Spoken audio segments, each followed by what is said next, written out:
And if we miss the mark with our town hall, please let us know, because we want this to be a fulsome engagement opportunity for the community. Oh, yeah, and now we're being recorded.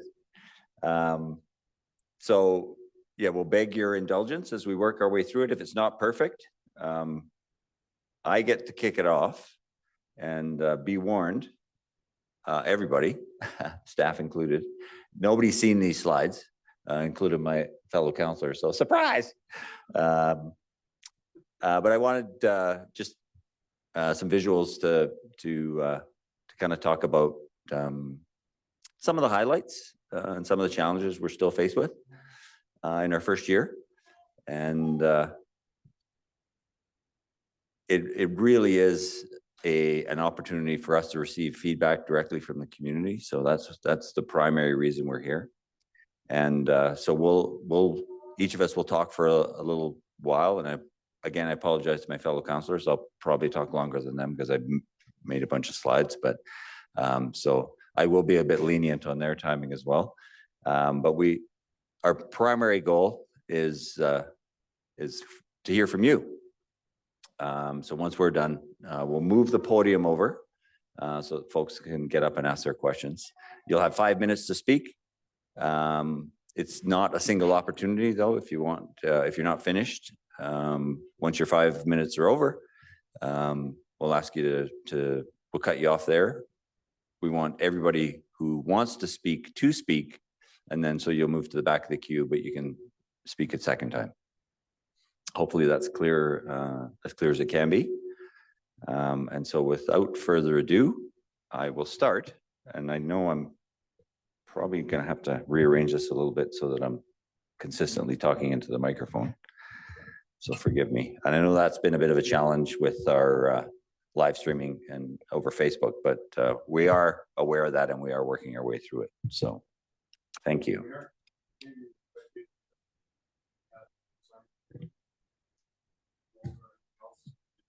No, yeah, no, I appreciate that, Chris. Yeah, if you could silence your phones. And of course, the washrooms are in the hallway behind you and the emergency exits are at either side.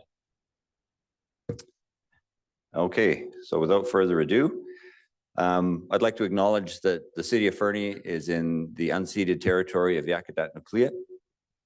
We recognize that we live and work within their vast lands. Akanahunik are from Yakutat Nucleat and are members of the Ktunaxa speaking peoples of British Columbia, Idaho, and Montana. And we like to acknowledge that at the start of every meeting. And if it feels formulaic, I apologize for that, but it was gifted to us by Yakutat Nucleat, and so we stay very much on script. I did want to share that we had a council-to-council meeting with them a couple of weeks ago, and it was incredibly productive. And we're looking forward to, as one of the hallmarks of our efforts at Truth and Reconciliation, continuing to work with that community to build our relationship. Some familiar faces for you. Our current council. I will say this is an unqualified statement. I love working with this group of people. We are a group of diverse thinkers, and we don't always agree on the topics at hand, but we can disagree respectfully. The one thing I really enjoy about this group is we're task focused, not person focused, so we can have a difficult conversation, staying on the issue and not reverting to the personal. So it's been a very excellent year, getting to know them and to building the culture that we have as a council. It has been a steep learning curve, but enjoyable, and I feel like kind of got at least personally, feel more and more I've got my hands on the reins a little bit, for which I'm very grateful. For those of you who would have watched the council meeting this week, we've completed our strategic plan, and we were sort of launched it. There are a few copies of it there on the table. There are only 10, unfortunately, but I believe it's available online now. So if you want to go to the City of Fernie website, you can find it there, and it is the philosophical framework that will guide this council over the next 3 years. Well, having said that, it's actually the strategic plan from 2023 to 2028. So it is a 5-year plan, but of course, at the discretion of the next council, if it's not us, it may be subject to change.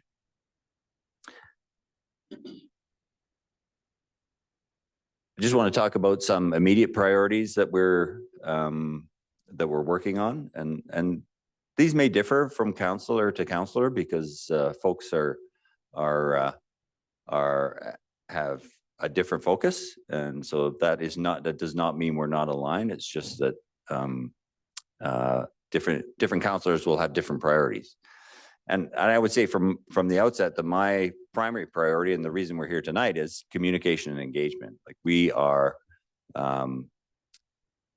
open and engaged with the community. We're trying to be more open and engaged, and hence this event. This is the first one of these, as I said. And as I said, we also very much want your feedback. The next priority clearly is our 2024 budget. That process will be kicking off in January. That if you're trying to read that excerpt there, that's just from the council report that we received on Tuesday evening, and I just clipped it as a reminder that we're entering into budget deliberations.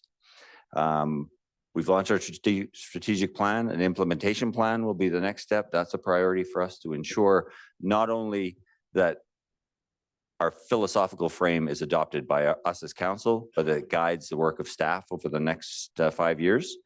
And that implementation plan will be key to connecting the philosophy to action. Our fire hall, of course, I'll talk about that in a little bit. Wastewater continues to be a priority, and drinking water. You will have seen the recent announcement about well drilling. So in terms of the budget process, February 29th, we're scheduling the budget open house. So that will be an opportunity for members of the community to come into this room and provide us direct feedback on what they are seeing with our budget development. On the fire hall, we are in the process of site selection. Those of you who would have attended our open house, where this picture comes from, we are now engaged in that process. There were 2 sites identified. I did want to say at our last council, was it committee of the whole, or was it a regular meeting? I can't recall. I kind of threw a spanner in the works when I talked about the potential of co-locating with Interior Health at the Elk Valley Regional Hospital site.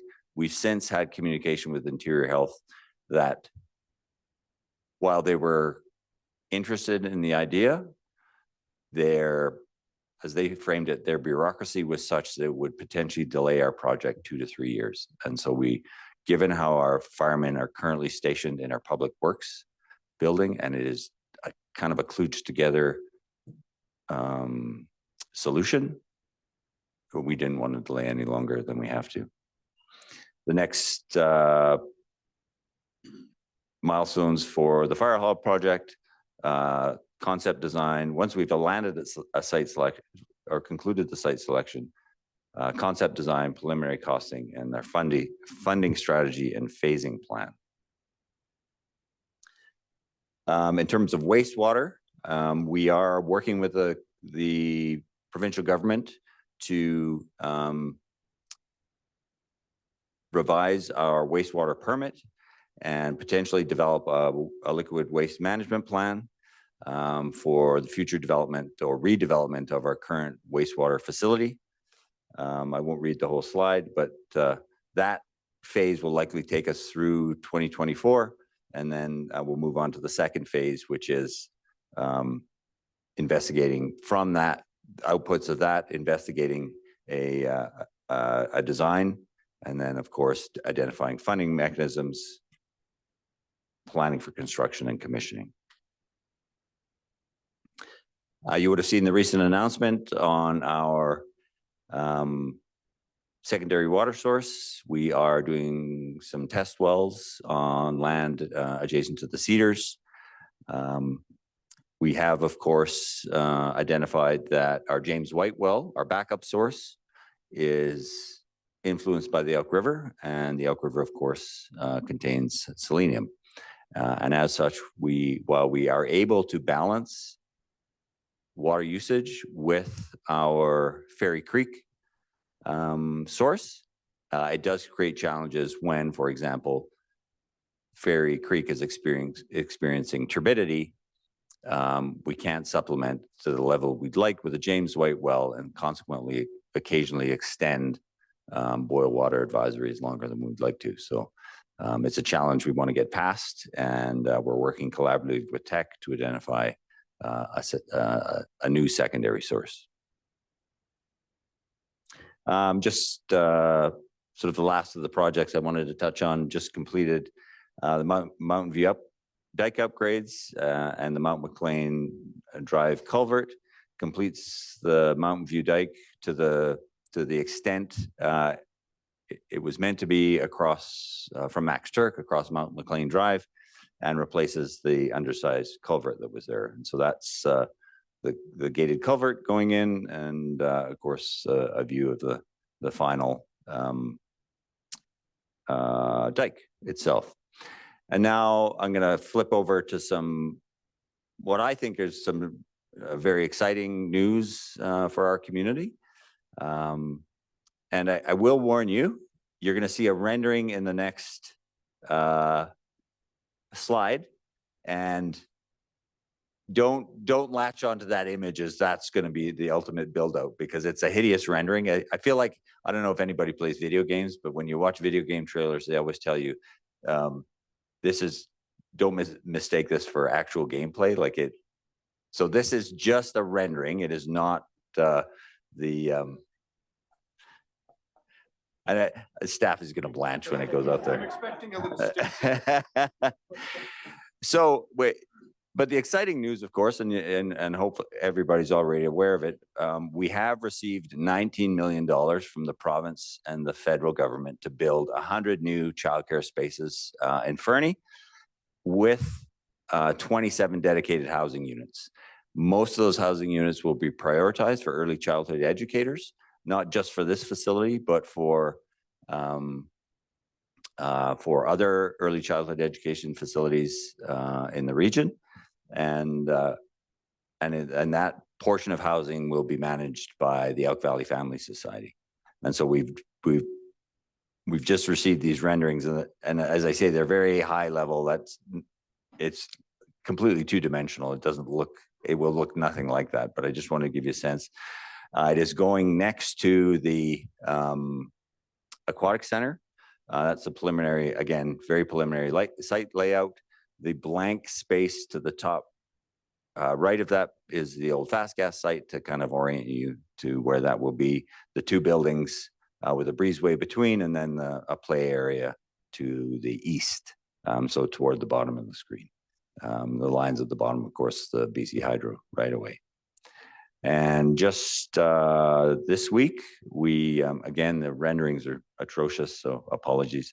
At 190 Whitetail Drive, we gave third reading to 156 dedicated rental housing units. And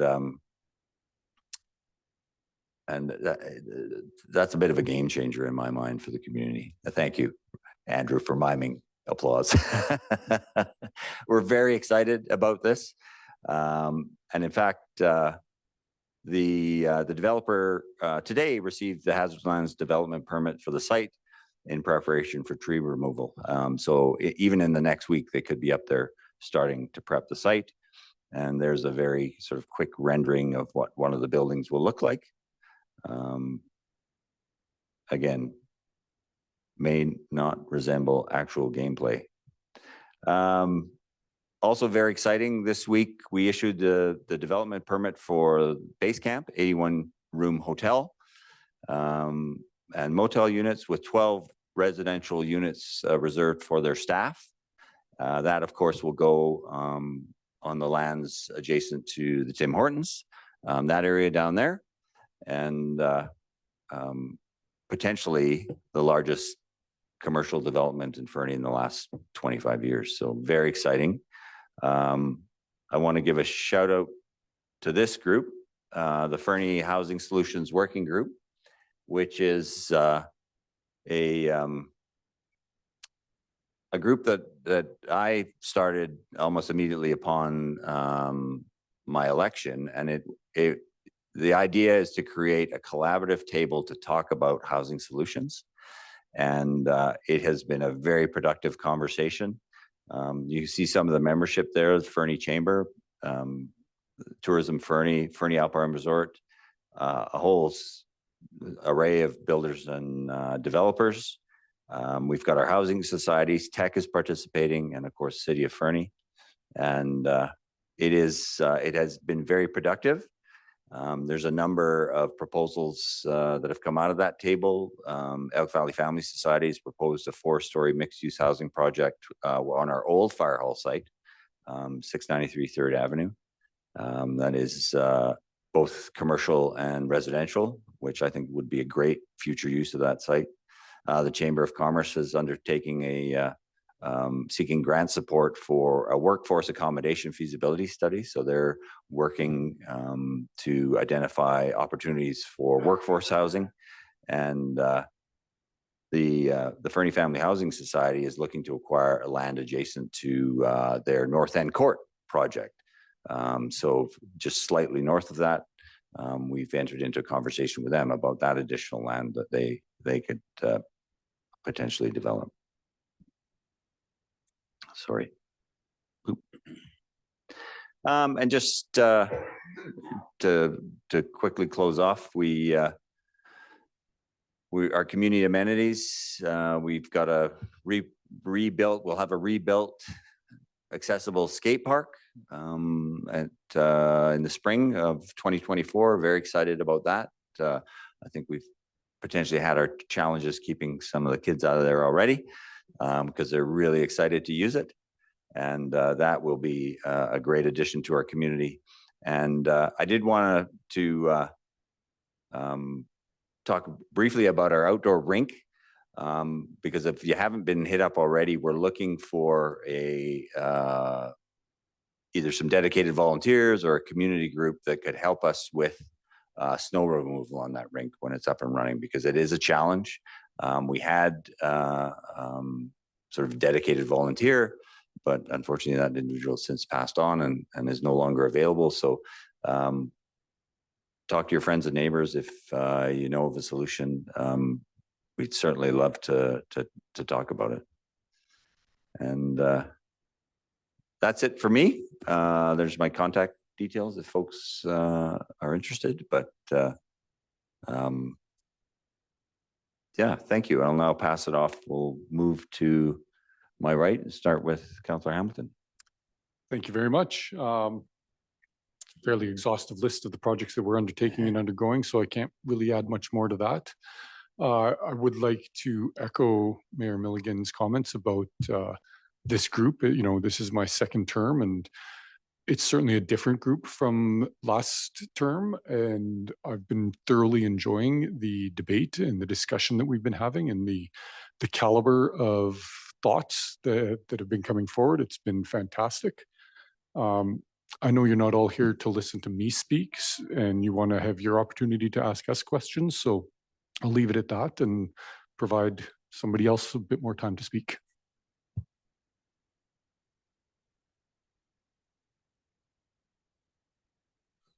So good evening, everyone, and really thank you all for joining us at our inaugural town hall. I really have to say I'm genuinely thrilled by the level of engagement within our community. And I'd really like to extend a special commendation to our staff, and in particular, Deputy Clerk Daniel, who keeps us organized and makes events like this possible. I really want to thank the citizens for the faith and trust you placed in me. I've been told that I received the highest number of votes that any woman has ever garnered in Fernie. And it's really an honor, the honor of my lifetime, to represent my hometown and the residents here. Fernie holds a special place in my heart. It's been the home of my family for over 120 years. My children were born here, and I hope many more generations of my family can keep living here in the place that I consider to be the best place on earth. This year's really been marked by some exciting opportunities for learning and growth for myself, my fellow council members, and for Fernie as a whole. And I want to tell you that my commitment to working tirelessly for the community remains unwavering. I'm really happy about the engagement within the community and that we're now holding council meetings both online and in person here in an accessible location in which everyone's welcome. The fulfillment of the promises regarding transparency and community engagement that were made by myself and my fellow councillors and our Mayor Nick has really been a significant achievement of this council. Early in our term, I made a motion to hear from our citizens via citizen satisfaction survey that many of you have already completed or are still completing now. The survey aims to provide us with a baseline of statistically valid and quantifiable data, offering insights into our community's values, priorities, and areas for improvement. We will have tangible targets that we will strive to meet and exceed. And I was really pleased that Mayor Milligan and the council members supported my motion.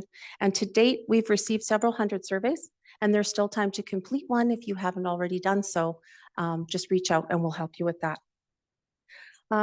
I come from a career in provincial government of over 25 years, and I had anticipated a slower pace of municipal government than that of the private sector. I have found municipal government runs a little more slowly than I had expected, and that's sometimes been a source of frustration as I'm really keen to advance solutions. Balancing our competing priorities with limited resources really poses challenges.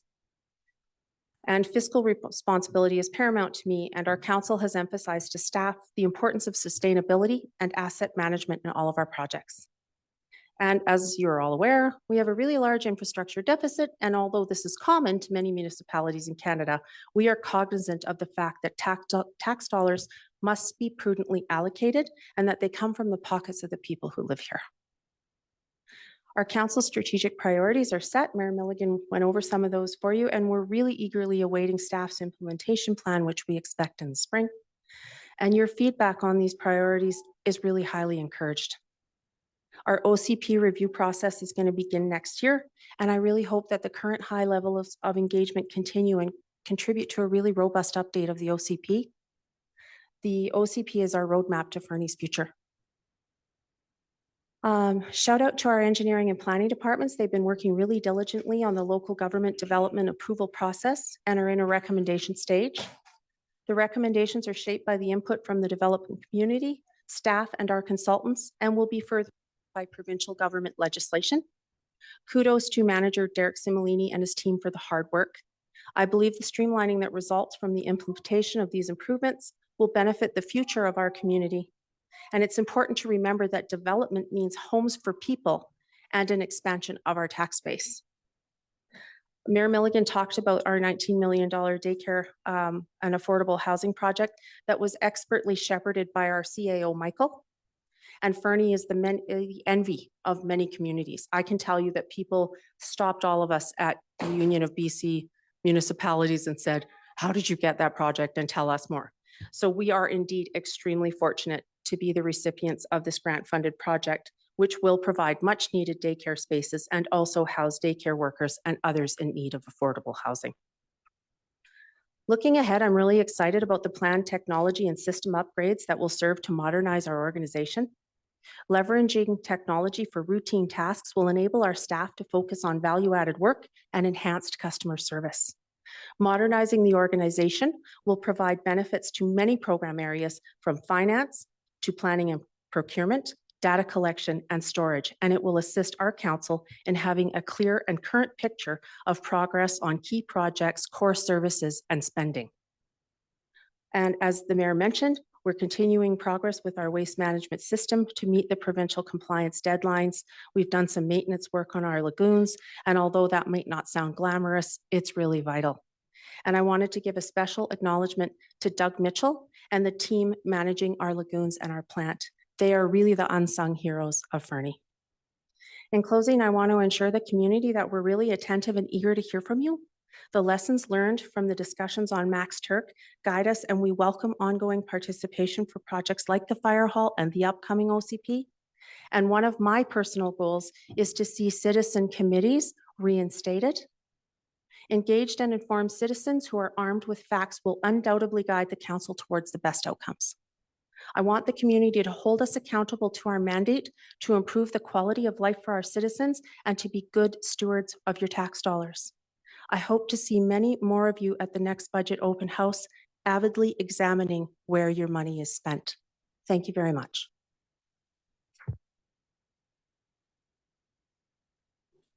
Thanks everyone for coming here. I had a 7-minute speech prepared here, but between Mayor Milligan and Councillor Audia Kelly, we've covered everything.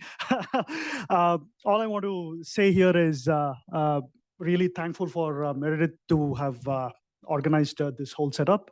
Excellently done. And again, thanks to Mayor Milligan, who has led us to bring greater transparency and clear communication with the citizens we serve. I'm here to hear more questions from you, and I will let Councillor Shoesmith go next. Thank you, Councillor Ramadas. I also have a speech, but mostly we're here to listen to you guys. So I'm going to keep this pretty brief, as Mayor Milligan's was pretty exhaustive. Yeah, well, that's good. No, seeing as this is my first chance to address the public in person since the election, I'd like to start by thanking you for placing your trust in me. I appreciate that this job's a huge responsibility and that it's a privilege I'm honored to have. The seriousness of this job's not lost on me. I'll continue to do my best to represent you. This is a difficult job because things are very rarely black and white, and having all of the information is very important. Things often look completely different from inside City Hall, and that is why public engagement like this is key. Several of us ran on it because it allows us to inform you, but more importantly, it allows you to inform us. I was going to talk about a bunch of the issues, but Mayor Milligan covered those. So I'm just going to pass this along to Councillor McKaiser.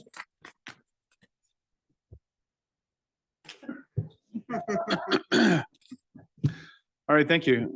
I feel like the guy at the book club at the end who's just like, well, I don't really have anything to add to that. And I don't have very much to add. A lot of important things have been covered. I'm just going to talk briefly, I think, about two things. I'm now in my third term, and my first term was back in the 2000s. So I'm definitely feeling like the old person at the table, and I'm regularly reminded of it by my fellow councillors in the nicest possible way. Two things that matter to me that, and you've heard a bunch about it already tonight, and that is sitting in that chair, a lot of things have both broadened and narrowed over the years. And the two things that are paramount to me right now are how our view and practice of asset management has changed over the last 15 years is remarkable. It would be difficult to describe over the course of an evening just how much change has happened from when I started my first term till now. Many of the things that are on our agenda this term are because of asset management or lack thereof that happened 10 years ago and 20 years ago and so on. And that's not to be disparaging at all of previous councils. That's just a reality of we've just gotten way better at it. We've just learned a lot more about life cycle management and so on, and we're getting better at it all the time. The other thing that I wanted to speak about briefly is, and it was briefly touched upon by Councillor Audia Kelly, and that is the OCP. It's been a while since there has been a comprehensive touch with the community about what the priorities and so on should be for council. The last OCP was from 2014, and we're getting in on 10 years now. That's a long time. Fernie's changed quite a bit.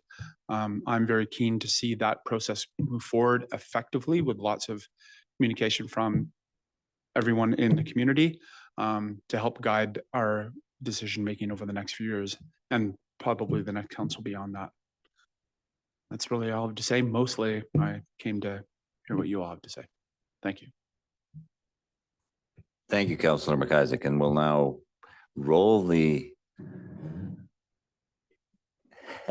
the elegant podium.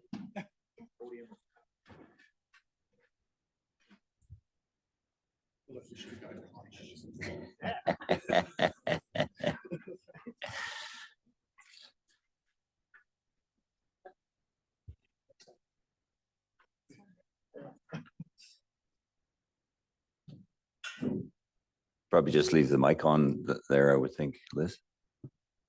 Thank you.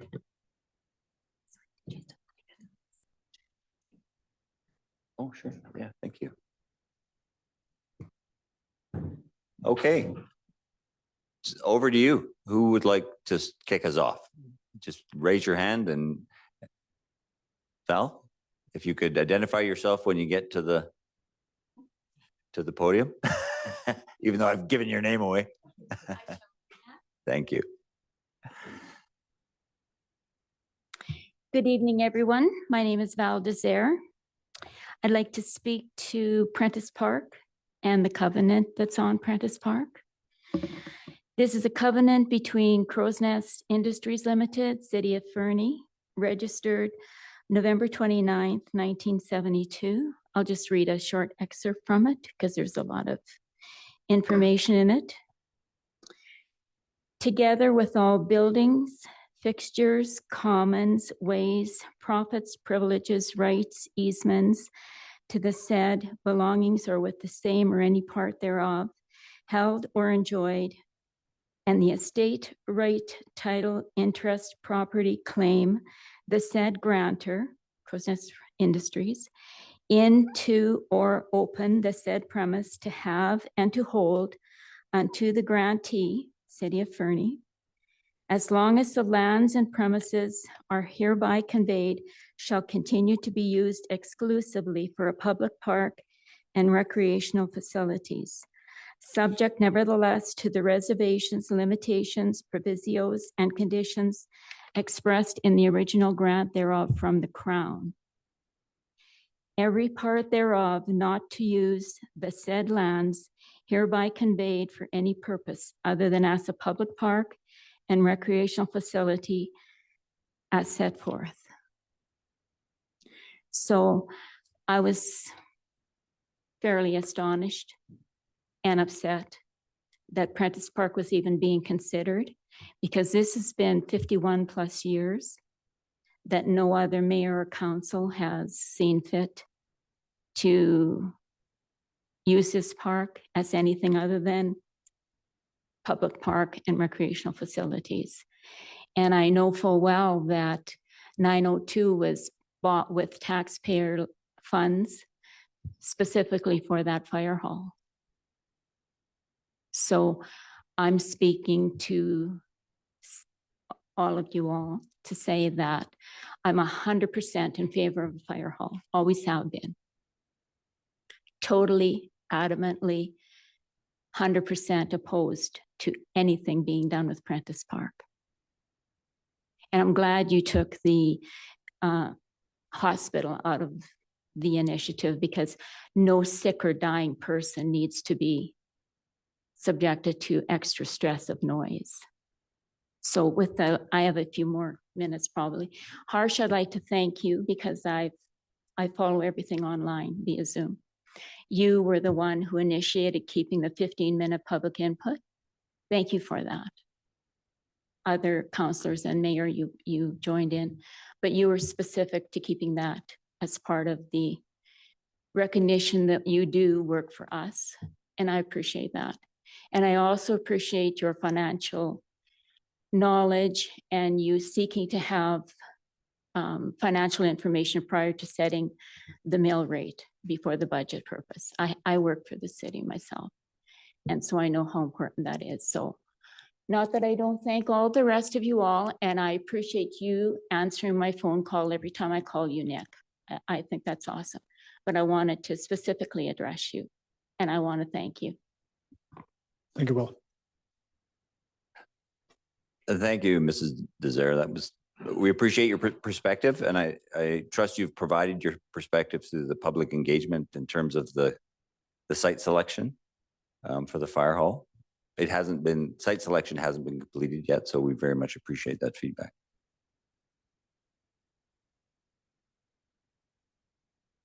Anyone else?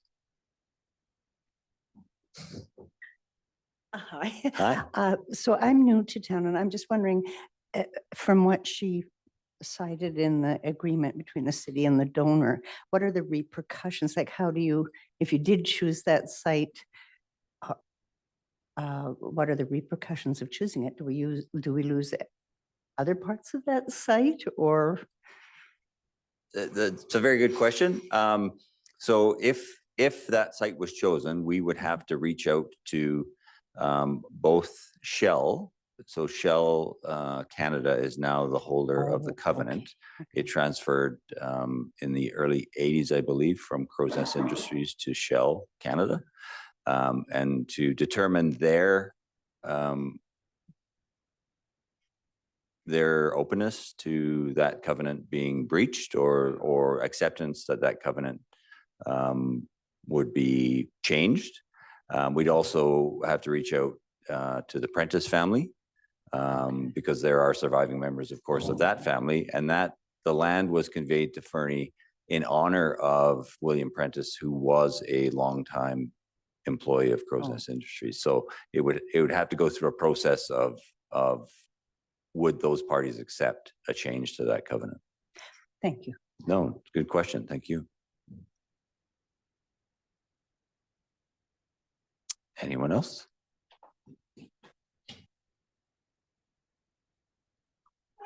And my name is Kim Lancaster, and I'd like to know I know one of the selections you guys have said down at the meetings when I've come, that James White Park might be one of the suitable ideas for the baseball diamond from Prentice Park, which I think should be left alone, not moved to a fire hall.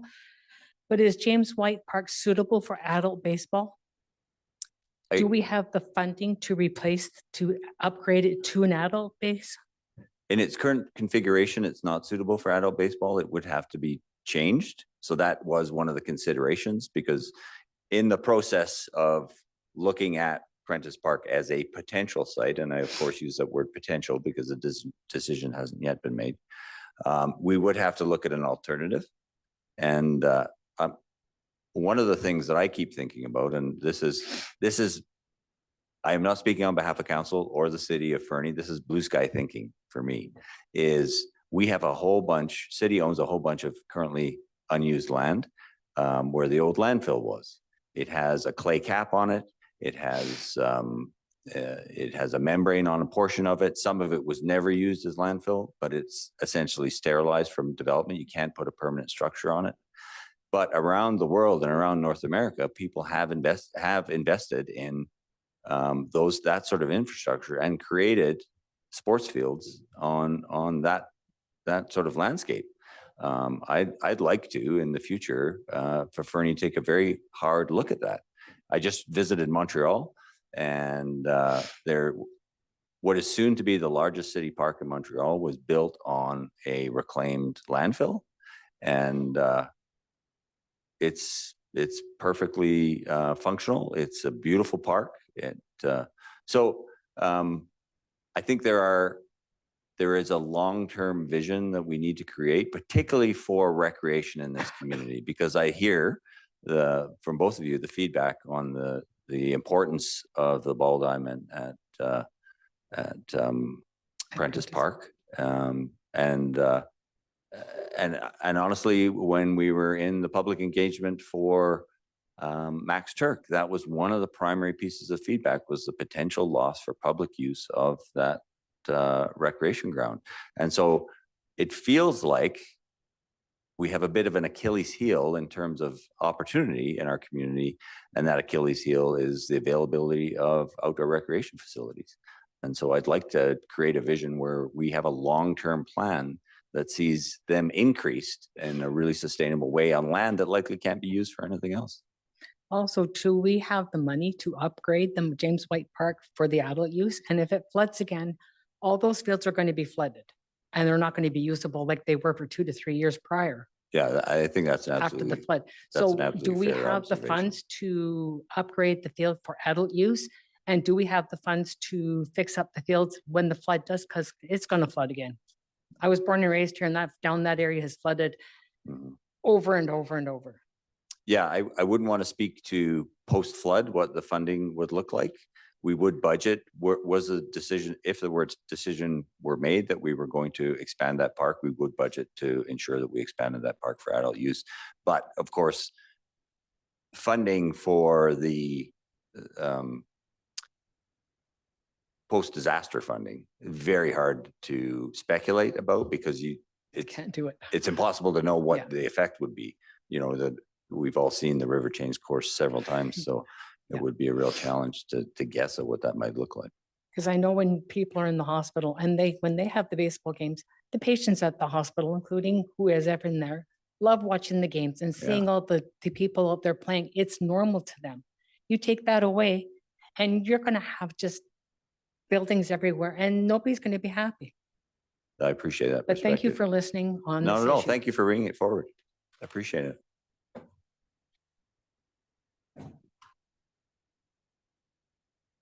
Good evening, gallery and the mayor and council.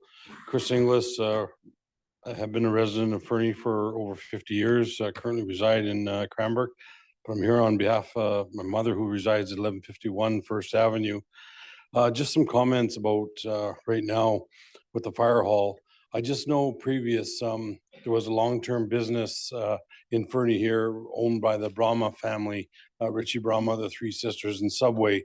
And back in earlier discussion years ago, I heard rumors of they own the property or he manages the property for a company down by Red Apple Foods, and maybe that parcel of land that's owned by 7-Eleven in between, and also the Red Apple, where those discussions went, because it kind of been silenced. What I heard, it might have been a rumor mill or whatever, but I actually talked to Richie personally too, is they wanted to work with some agreement with the city to see if they could configure something about with 902 property and possibly trading off the property down there. But during all these discussions about the new fire hall, this has been just silenced, and I wonder if somebody can speak more to it for me, please. Thank you. Happy to speak to it. I actually spoke to Mr. Barmer this morning because it is a persistent rumor that he was, so he was at one point interested in potentially partnering with the city on both lots. So the Red Apple and the adjacent lot, because as we've discovered, the adjacent lot is not big enough for the fire hall, for the requirements for the fire hall. But so he was engaged. He did contact the city when we issued our expression of interest in terms of finding potential public-private partnerships. He was engaged. He came forward. He wanted to investigate that adjacent lot. Turns out that lot isn't big enough. But he said in terms of the Red Apple, he has an existing lease that will be renewed, has a renewal option 2027. He has no interest in parting with that land. He's quite happy with his current commercial arrangement, and he says it would not be in the best interest of him or his family to part with the Red Apple property. So unfortunately, the other property isn't large enough for a fire hall, and it has some challenges. In addition, I know there was some persistent rumor about the road right of way going through there still belonging to the city. It doesn't. It belongs to Mr. Barma. It has a bunch of utilities running under it. He said he's not interested in he said that would be a very challenging site is how he put it this morning. That would be a very challenging site to build on, full stop. So I appreciate people have that question. And I know there was a newspaper article that came out probably in 2019 about it, but he is no longer interested. So I hope that clarifies things for folks.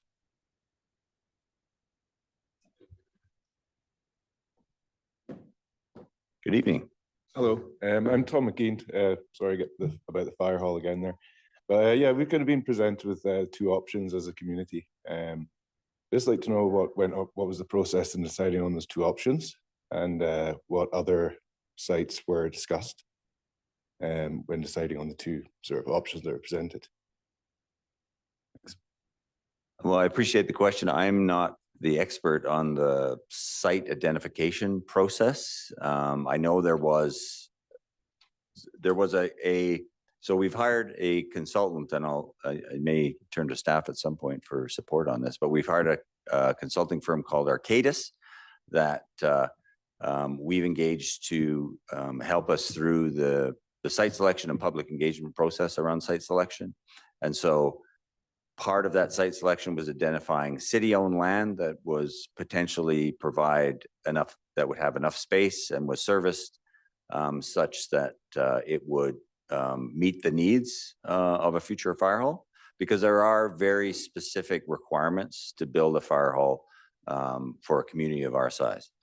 And so in that process, the two pieces of land that met the requirements, which included things like between the two bridges, so that the main community continues to be protected if there is a disaster that takes one or both the bridges.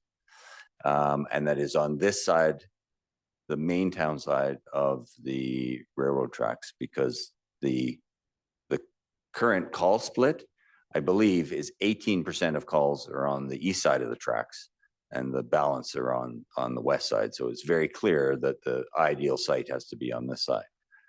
And then we, as touched on already, we engaged this expression of interest to see if there was a public-private opportunity, somebody who had land that was available that we could partner with. We've talked about one example already, and there was nothing that came forward that was of a suitable size for the fire hall, met the requirements, or was located in the right area.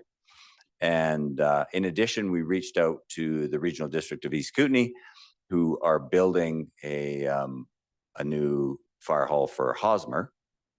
And they, again, while we do provide rural fire service for a number of communities around us, including portions of the ski hill and others, the Hosmer Fire Department, or the look at the Hosmer Fire Hall, again, would have delayed our project considerably. We're still in conversation with the RDK about possible options and opportunities for partnering, not necessarily on a fire hall, but potentially on a joint training facility, which we likely won't have adequate room for on either of the proposed sites. So it was a fairly robust process in terms of looking through both sites that the city owned that met the right criteria, and then sites that others could bring forward. And so that's essentially how we ended up where we are. Is that helpful? You're welcome. Mr. Cox.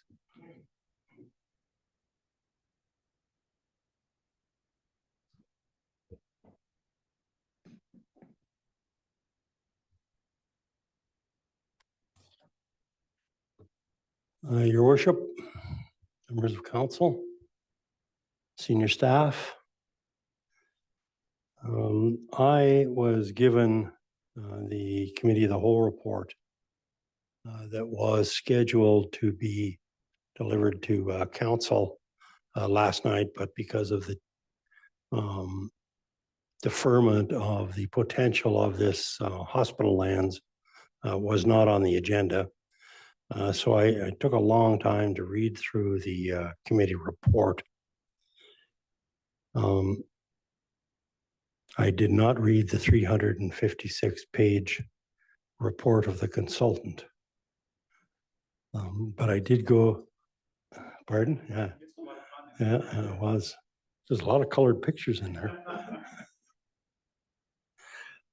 Just to back up for a second, I'd just like everyone at council to appreciate the fact that I spent 2 terms on council.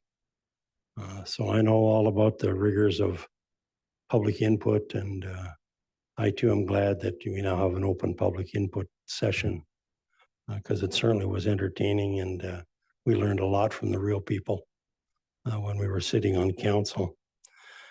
I've lived in Fernie for 46 years, so I really have an interest in the community, and my families live here. Certainly, not as long as some of the members of council, but I certainly know the family.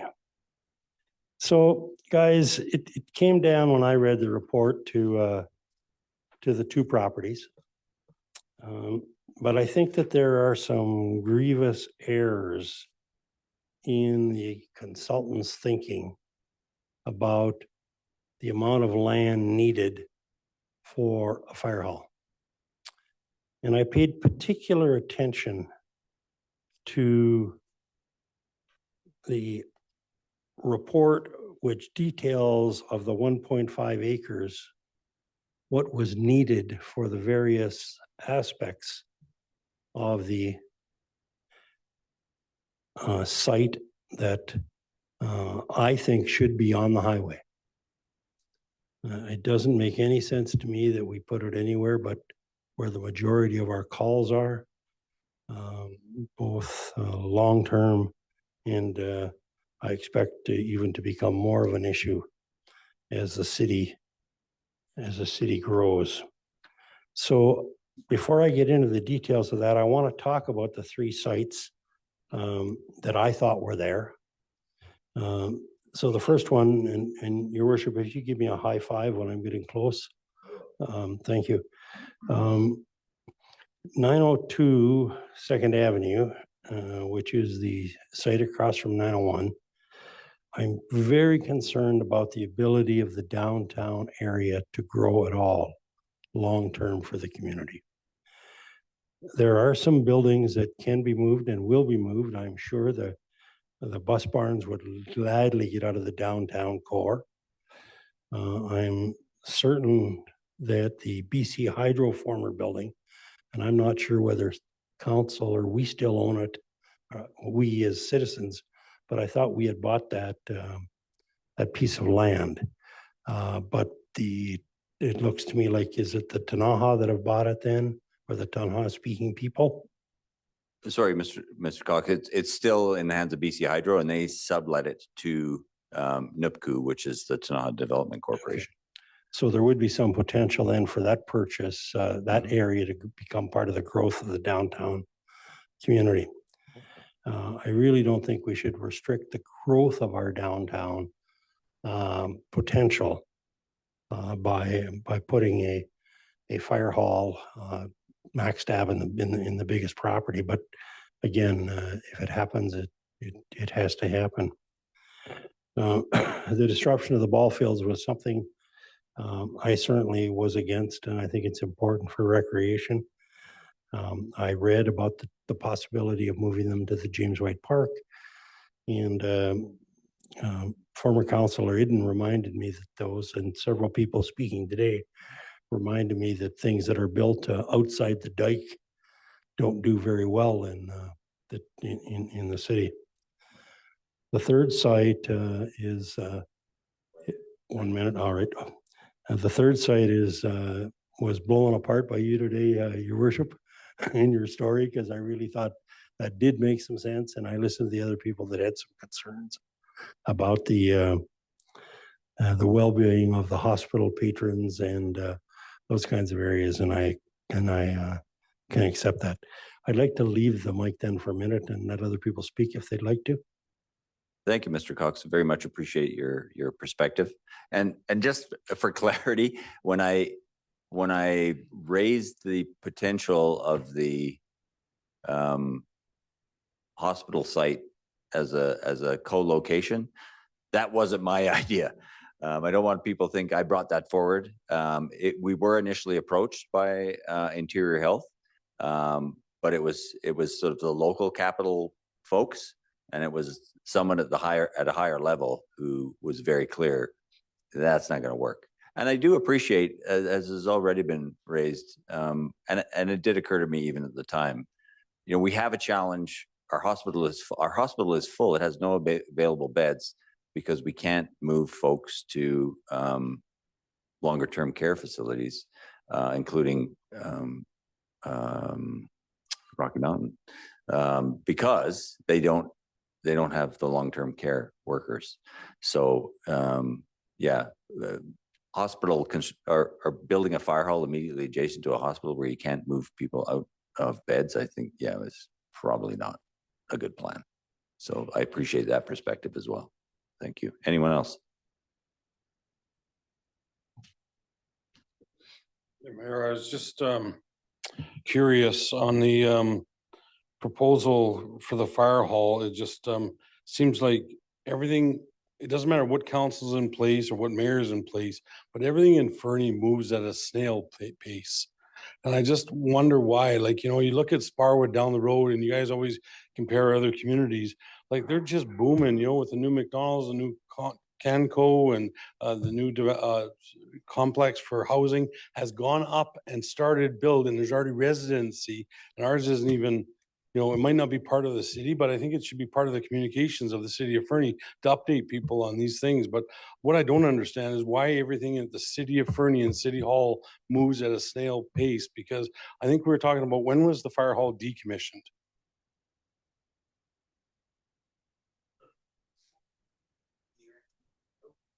So 2 years ago, we knew about this. There's been some missed opportunities by present council and probably past council where they could have purchased where Tunnel 49 is now.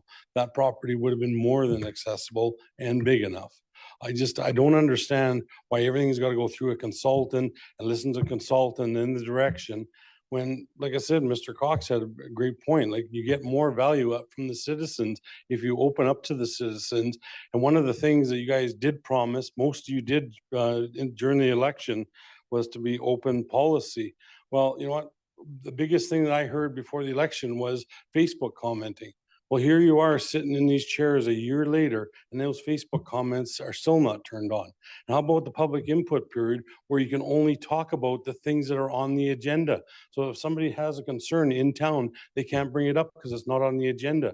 These are things that you guys made promises to the citizens of Fernie, and you have not come through with these things yet. Like I said, to me, Facebook commenting, turn on to more engaged with the community, should have been a top priority. And here we are a year later, still talking about it.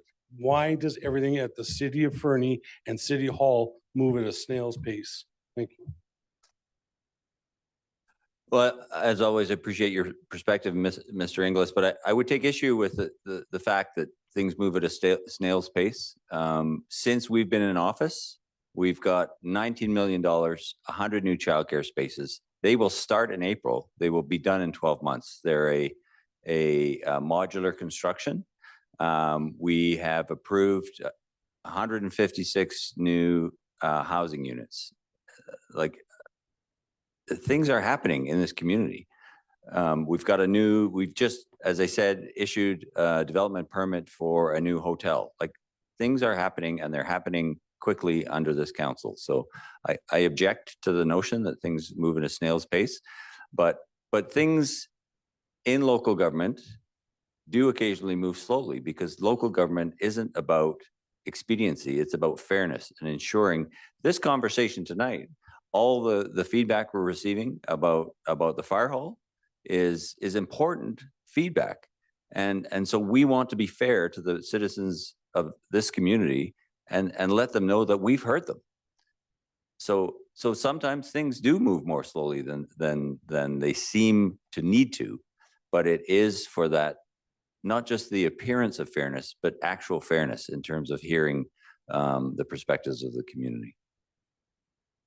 Thank you. Mrs. Zaire? Yes, another thought, Mayor and Council. I agree, and I can speak to the slowness of the build.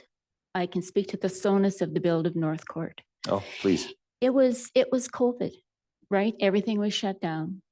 We're as frustrated as everybody else, but this speaks to my point on Prentice Park. That's a 45-unit apartment building, 3 sets of townhouses.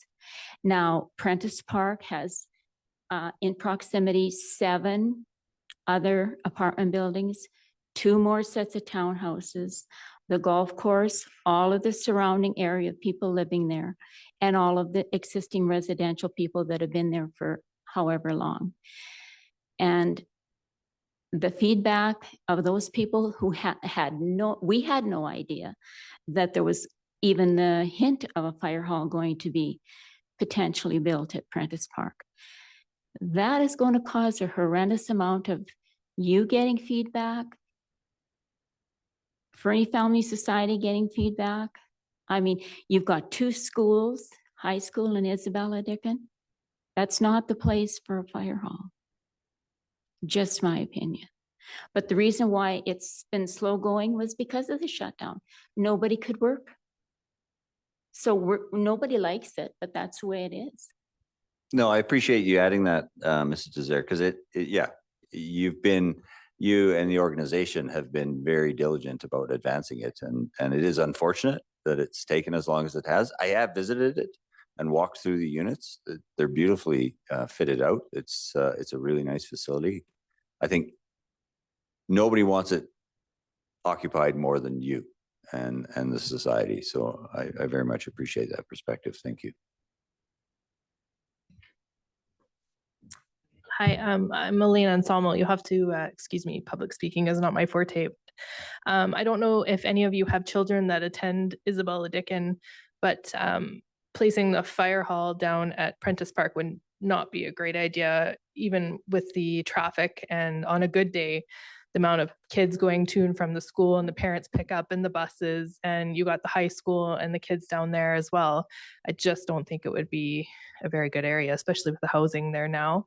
And also, I do have a question. Is the size of the fire hall something to be negotiated? Like, it seems to be a hiccup. It's like the size of the fire hall, it's not big enough for this area or this area. Would that be something to look at revisiting? That's a fair question. But one of the reasons we do hire a consultancy with expertise in this is they know all the parameters that are required by the various organizations, and I can't name them, but they govern or they effectively govern how fire halls need to be built to maximize the service requirement. So I don't know whether that's a negotiable issue, to be perfectly blunt. I think based on my understanding, there is a very specific size requirement for a fire hall with a number of pieces of equipment that our fire hall will have, and the number of calls that it will respond to, and the size of our community. And it's not, to my understanding, just the consultant that makes those determinations. There are governing bodies that make recommendations as to what you need.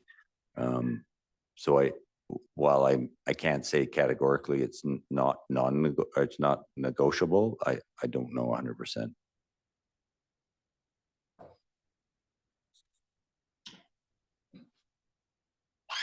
Right.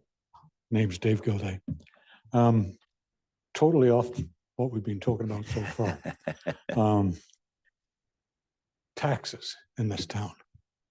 Now, I'm commending you because of what you're showing you're going to build will be built. It's all going to give you tax money. This is the most expensive town in BC to live, and our taxes are going through the roof. And it seems to me that previous councils and your council just increase taxes as you need it instead of trying to trim your own budgets. And something's got to be done. You can't keep coming back to the taxpayer tree. We're running out of money. And it's not fair to say to people, well, you've got a big house, you could sell it. Sure, I could sell my house, probably make $600,000 or $700,000 on it. Where the hell would I go? And I'm in good shape. There's a lot of retired people that are not in as good a shape as I am. But you keep putting up taxes. Last year, assessments went up on average about $200,000 per home. You piggybacked on that and then raised the taxes yet again. So are you going to do the same with all these new buildings that you're putting up? Are you still going to raise the taxes? Is this going to be an ongoing thing? Is automatic? 8, 9, 10%? Not all of us are earning, $100,000 a year or $200,000 a year. Some of us are trying to get by on $25,000 pensions. It's ridiculous. You should be trimming your own budgets first, just like any household does. The fire hall should be trimmed back down. I really believe that. New York City, where this all started with firemen and fire departments, just reduced their budget on fire departments by 20% on December the 3rd. 20%. It's time to look within first before coming back to the taxpayers. That's all I got to say. Thank you. No, thank you for that perspective, Mr. Gilday. It's we do look at efficiencies internally and where we can manage our own costs. You know, we have, amongst others, Councillor Ramadas, who holds us to those questions. You know, historically, you know, we have seen a degradation in the quality, the overtime of our assets. You know, we don't have to look very far around the community to see how things haven't been maintained necessarily to the level required. And now, as has already been mentioned, we have a thorough or a much more evolved sense of asset management. But you're right, asset management doesn't necessarily just mean raising taxes to pay for the existing infrastructure. We need to look, as we do, this will be only my second budget cycle with the city.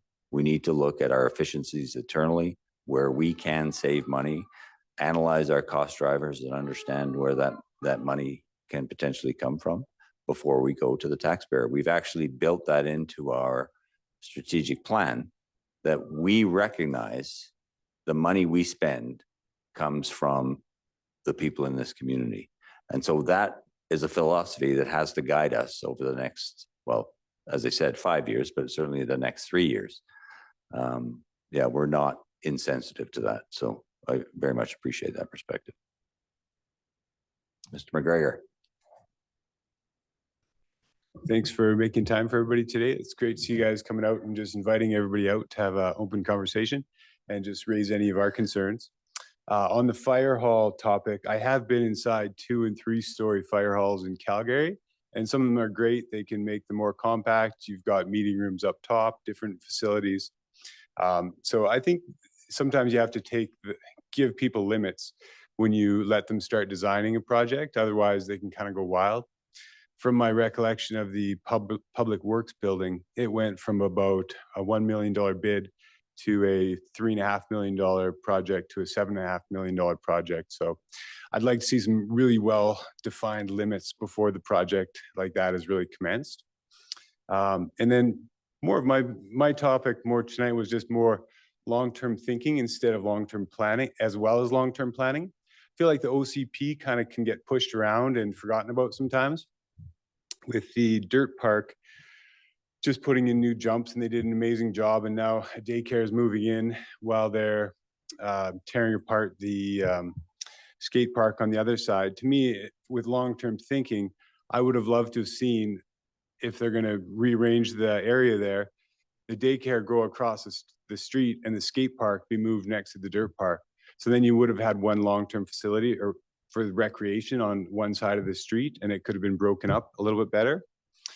Same with my dream for Max Turk back in the day, or sorry, Isabella Dickens, would have been to have a school next to it and have that turn into a early child care center. But that one kind of went out the window when everything went really fast, and the OCP kind of got pushed to the side on that time as well. And my last point is just on when we're talking about speed of Sparwood working. I just finished a project up there where we've bought a building, downtown Sparwood, 10,000 square feet, 2 stories. 3 months, we got a building variance, and the whole process was amazingly smooth.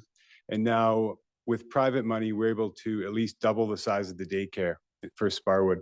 Where here, the only way that I see anything moving forward is grant money and more taxpayer money being put out, when really you kind of have to just make sure the internal processes of the city are functioning so that private people can come up to the plate too. Because if me and the daycare owner in Sparwood can put a project together that doubles or triples their size, and without $19 million of taxpayer money, I'm sure everybody would be happy seeing that instead of our tax dollars subsidizing everything. I feel like housing is kind of lend towards socialism, and I don't see as much private money coming anymore.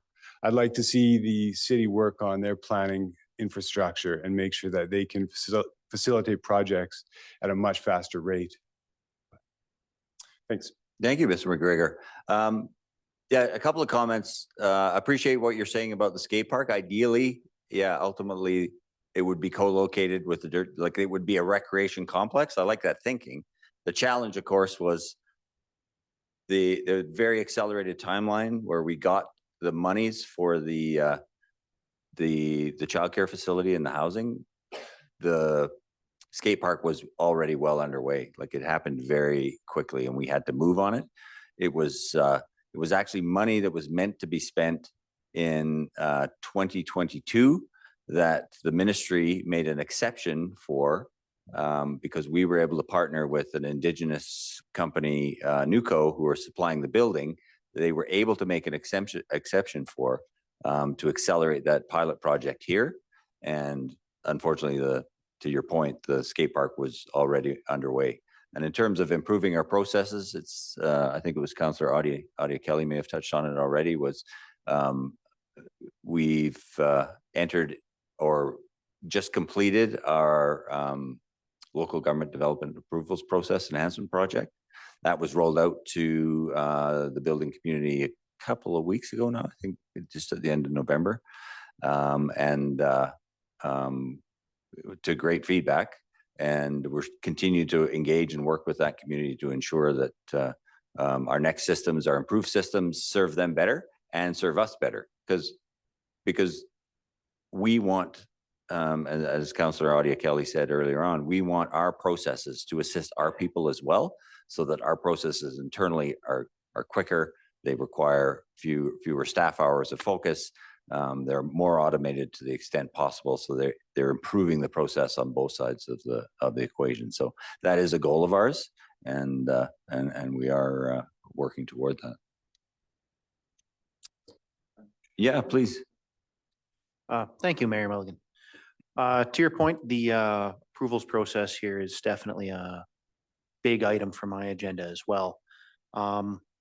The local government, LGDAP, that big acronym thing that we're doing, that's got baked into it kind of like an iterative sort of deal where there's a continuation of our people at City Hall meeting with the local developers and building community.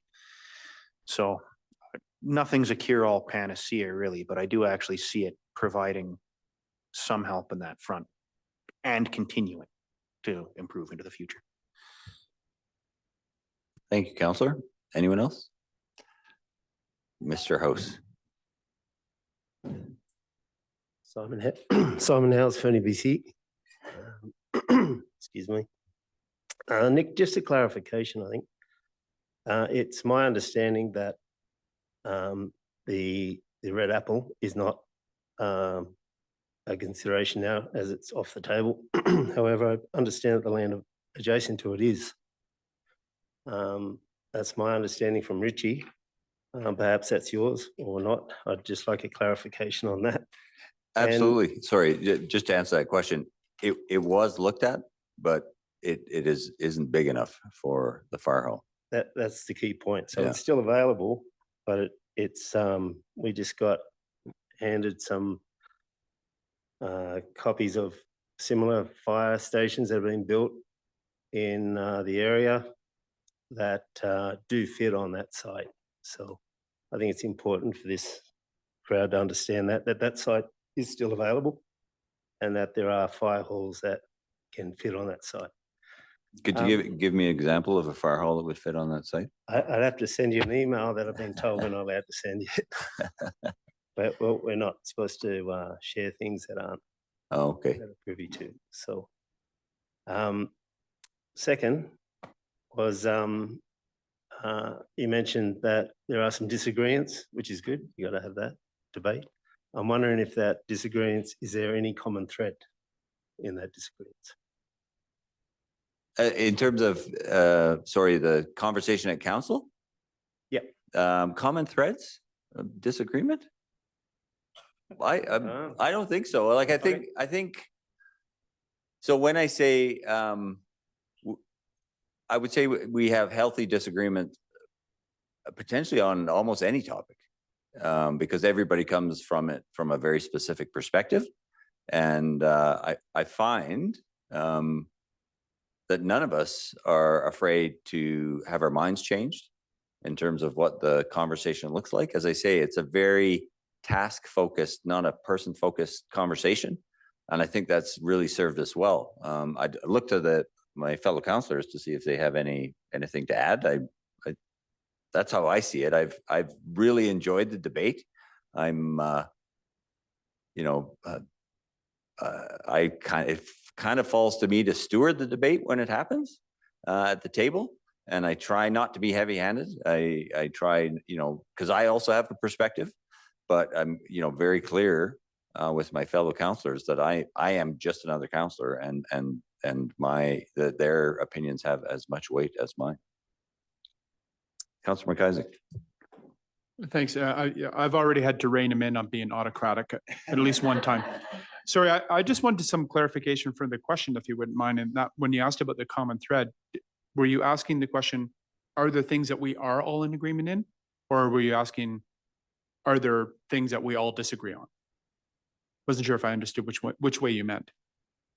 I thought we were asking the questions, Kevin, not you. I almost became a lawyer in real life. Okay, very good. In that case, I'm quite happy with the mayor's answer.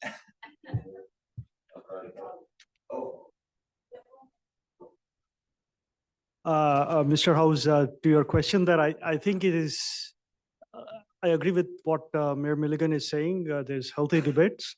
I think if there is one thread where we kind of disagree, or shouldn't say disagree, but there is healthy debate again, it's around prioritization, right? It's some of us believe that there are few things that you can do really well in a particular time period, and some people have a different opinion about that.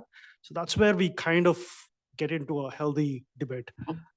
Again, my perspective, again, I wouldn't say this is the council's view necessarily. I believe that prioritization is your first step. If you have 25 projects, you're not going to do all of them. You got to pick 3 of them and do well. That's where it gets a little bit argumentative. Yeah. Mr. House, to answer your question, there are things that we do disagree on. If people watch council meetings and they see how different councillors vote, I think they'll see some clues to what those might be. However, when we do arrive at a decision, it becomes the decision of the whole council, no matter how the vote went. If it was 4-3, 5-2, 6-1, right? But I would agree with Councillor Ramadas. There's some philosophical differences about what is core and what is not. There's some philosophical differences about public input, things like that. So, but I think that's healthy. I think groupthink is very unhealthy. Example in my lifetime of groupthink that went very badly was the Space Shuttle Challenger. So I think it's healthy to have a council that doesn't necessarily agree and that does have healthy debate. But I would 100% agree with Mayor Milligan that we're respectful about the debate and don't personalize it. Please. One more. And often what happens is, at least again, speaking for myself, I come into the council meetings with a certain viewpoint, and there are several instances where my colleagues have convinced me that there is a different viewpoint that is actually better than what I was thinking. That happens way too often, to an extent where I'm actually expecting that to happen more. Thank you. Yeah, there probably is some sort of common thread. I don't know how I would tease it out, but as was mentioned, if you watch our council meetings, you'll see the perspectives that each of us bring. I know for myself personally, when we do get into these debates, I recognize that everybody is coming from the perspective of trying to do best for this community. And so you can be assured as a community that every single one of us when we're debating it, whatever our perspective or whatever our philosophical background and approach to it, it's with the viewpoint that we are trying to make the best decisions for our community. And so to Councillor Ramadas's point of being open to having our minds changed, yeah, 7 different perspectives, you know, you're going to get a different idea, or something might twig that goes, actually, that's a great idea. That's a great perspective. And I'll change my mind.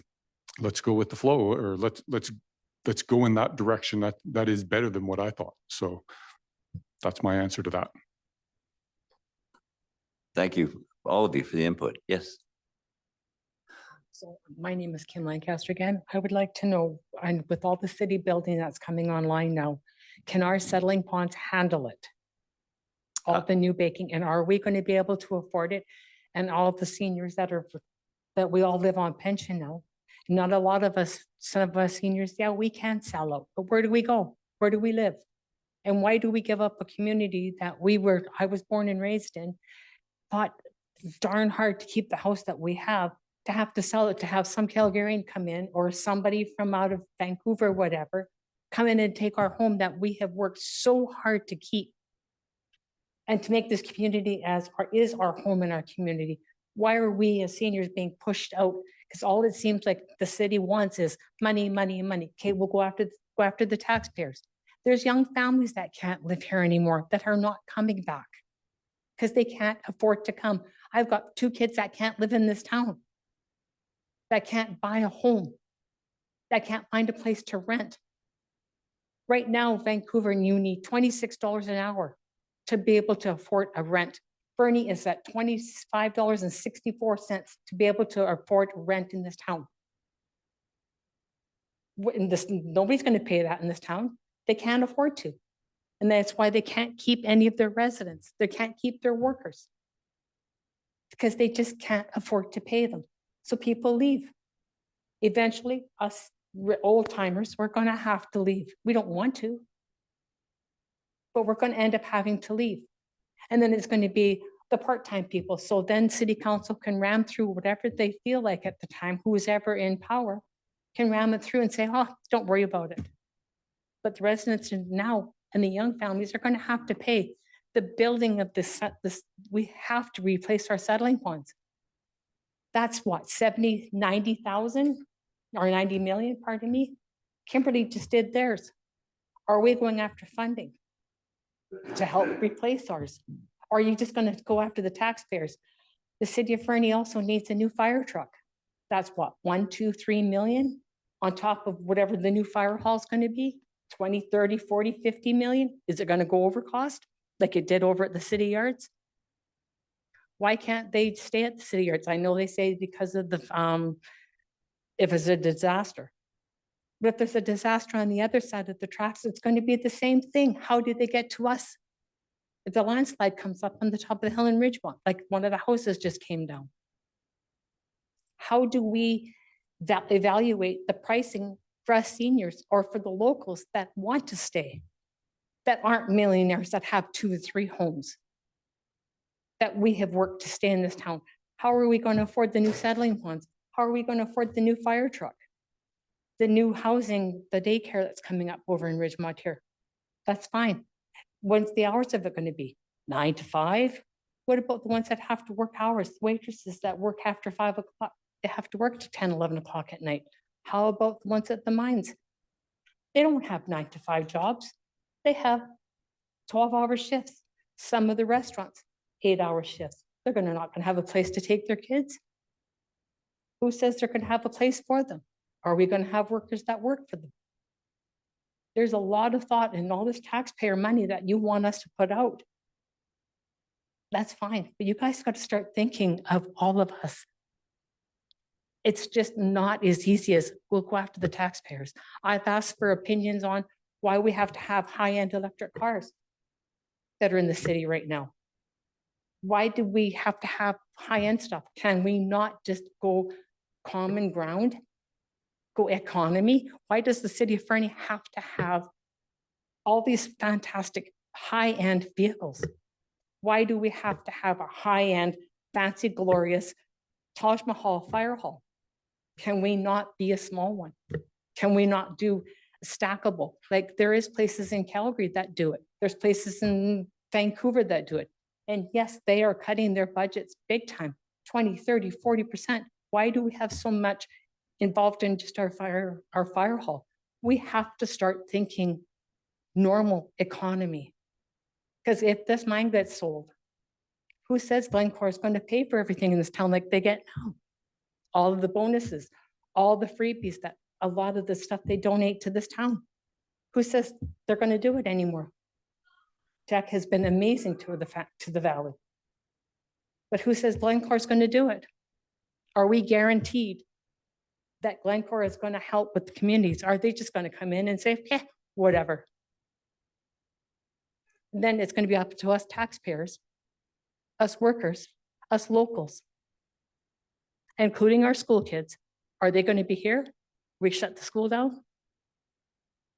The fire hall, is all that where the new hotel is going to be? Is that land all taken up for the hotel? Could that not be a possible area if there's any space left to put the fire hall there? That's perfect. It's on the highway. It's between the two bridges. It's not going to affect any travel. It's not going to affect kids, playgrounds. Could we not think of putting something there? Could that be an open figure, an open thought? Thank you. Thank you. Well, there's a lot of questions in there. I do appreciate that. You're very passionate, and I appreciate your passion too. So I'll start with the affordability issue. The way you address affordability is you increase the inventory. And, you know, we have, at the last Housing Solutions meeting, one of the participants was doing a bit of a napkin calculation as we were talking about all the major buildings that are coming, and that's 600 additional beds in Fernie in the next year. You know, we heard from, for example, the proponent that's building the 156 units on Whitetail Drive. They anticipate starting and finishing in a year. They did that in Cranbrook. They put over 200 units in Cranbrook. They did it in 12 months. It's what they do. And in fact, their superintendent who will build this building lives in Cranbrook now. And so he will be on site through the whole construction. So in terms of affordability, that's how you address the affordability issue. We increase the inventory. We broaden the tax base. So we're increasing the inputs to our tax coffers. So it takes the pressure off the community as a whole. It spreads the load, as it were. As for the base camp site, they will take up that entire, it's all private land, and they've purchased the whole thing, and they will take up the entire property where they're building. So yeah, unfortunately, with the road infrastructure and their stormwater management requirements, yeah, it'll pretty much take up that whole site. But it's a great thought.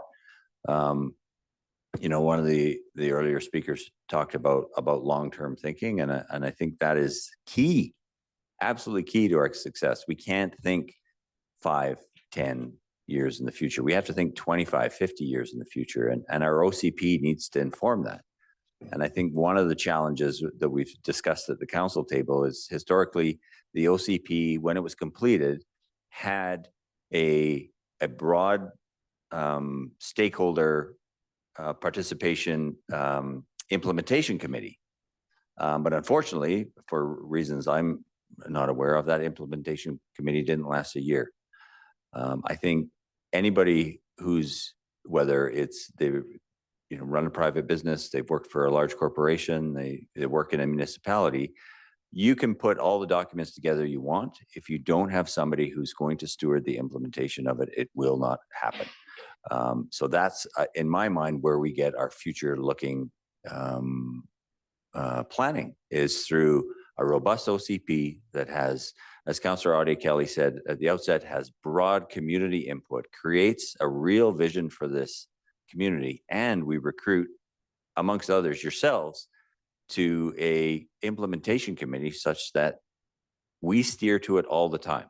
We don't veer off and go herring off in directions that aren't sustainable. for the vision that we've created for our community. We need to very closely steward to that document. So thank you for your input and your observations. Councillor Shoesmith. Well, thank you, Mayor Milligan. Thanks for saying that. I feel that needs to be heard and said. When you mentioned your kids not being able to afford here, I went to school with them, and it's interesting to me because I often count, how many people that I graduated with can remain here, and it's not even really a handful at this point. We've really sold ourselves as a town well, and the result of that is that there's far more people that want to be here than can fit here, and it creates this problem. I wish there was some way around it, but I mean, we have to face the reality that the cost of living here is really high. Our infrastructure is overtaxed. I mean, we've got issues with everything from the intake structures down through the reservoir, through some of the pipes, even some of the storm drains, everything right to the back end, which, as you mentioned, what can it handle and how much is a new one going to cost? Those numbers, I worry about those all the time. And it's not going to be an easy square to circle, so to speak. It really isn't. I think that what we're facing is the accrued debts of wishful thinking for years and unprecedented growth as well. So it's not a comfy problem to navigate around. I mean, it's like we need to pay for these things. Well, as you mentioned, the taxes are very high. Okay. Let's grow the tax base. Oh, right. Well, the pipes are limited. Okay. So we need better pipes. Okay. Well, then we need to, it's this circle. It's a tough spot, but I appreciate you saying that because we need to keep that in mind. It's a tough spot. I agree. Councillor Audie Kelly. Kim, I really appreciate all of the things you said, and I feel the same way. My own children, I can't afford to buy houses here. I do want the community to know that we did make very clear to staff in our last budget discussions what this council, it's important to us to look at all of our metrics. In particular, Harsh is very, very astute and good at that. And we've asked for better metrics. We've asked for better reporting. We've asked for more clarity to be given to council so that we have a better idea of spend. And staff is endeavoring to bring that to us so that we can have a harder look at the numbers. Where can we maybe economize? What are those things that we can do? We know it's painful. And I don't mean this in a facetious way. We're taxpayers here too. So we really do care. But as Councillor Shoesmith pointed out, there are some pretty complex problems that are somewhat of a vicious circle. So it is part of our strategic priorities. We understand that the money comes from everybody's pockets here, and we will take very good care, the best that we can. And we'll probably have some arguments about how that's going to look. Thank you for that. Mr. Inglis. Yes, Council and Mayor, I'd like to direct this question, I guess, now to Councillor Audie Kelly, because to be honest, Mayor, I don't feel I got an answer to my question about the Facebook comments and the public input period where you can't speak to anything. You instead told me what the city has done, but you didn't answer my question. So I will direct that to Councillor Audie Kelly. That was part of your speech for better open communication and Facebook commenting you referred to before the election. And also too, I'd like to really talk to council about spending cuts and, what have you looked at? It just seems like this council and probably past councils always go with staff recommendations and consultant recommendations after that, instead of, I think the people of Fernie looked at you guys to come on board with your own ideas and your own ways of doing things, instead of, you seem to always go with staff recommendations and what they're doing, and all they're doing really is spending more money. And perfect example is tonight. You would think with a town hall meeting that when the snow quit at 2 o'clock, me as a public works superintendent or supervisor, my main focus would have been, okay, town hall meeting tonight, are all the sidewalks cleaned? Are they all cleaned? Are they sanded? Is the parking lot sanded for the public to come into? None of that was done. You know, and there's so many stuff that I see that's going on in the city. Like today, they had equipment plowing the sidewalks and down by the school zone when the kids are getting out of school. Do you know how disorganized that is and how dangerous that is, having heavy equipment when the kids are getting out of school? Like this should have been done up here today. And, you know, the school should have been done when the kids weren't coming out of school. There shouldn't have been the heavy equipment because it's just a matter of time. You're looking for an accident to happen. I don't want to see that. I really don't. I drive by that elementary school probably 20 times a day. And then the other thing is all the money that the city has tied up in your snow removal equipment. I don't know if it's 5 graders and 4 loaders, but those are used 3 months a year. And maybe Harshank can speak a little bit more about that. Is it time to look at maybe contracting out the snow removal because our winters are getting shorter, as councillors Audio Kelly and Mayor Milligan and Shoesmith know from being lived here for a long century of time, the snow conditions have changed. If we had the snow conditions that we used to get, I'm sorry, but the cities would not handle it, would not handle what we got. We'll see how we clean up after tomorrow. But to me, this is just a drop in the bucket to what we used to get. We used to get, 1.5 to 2 feet of snow at a time, but it's starting. I think you really need to look at the spending cuts. How top heavy is the city of Fernie at City Hall? How many positions can be combined or into one? And also too, what I'd like to know is there a staff attendance policy? Because I dealt with some issues through a Fernie business license, Fernie corn sales this year. And, I went into City Hall twice to speak to our bylaw services. We have 2 bylaw services on staff, and both on a Friday, they're both off. This happened 3 times in a row. Like, where's the accountability here with the CAO and city staff when we have 2 bylaw services on and they're both off on the same day? I don't understand that thinking. Or is there a staff attendance policy? Is there one in place, or do you need to have one in place? Like I said, but some of the cuts need to come from the top end. And I really believe, I don't know what the numbers are, but what I see from an outsider looking in, it looks like there's more people working at City Hall than you have boots on the ground at city yards. And I've never seen a place like that before. We used to have more people working at city yards than we do at City Hall, but now it seems to change. The numbers are opposite. Thank you.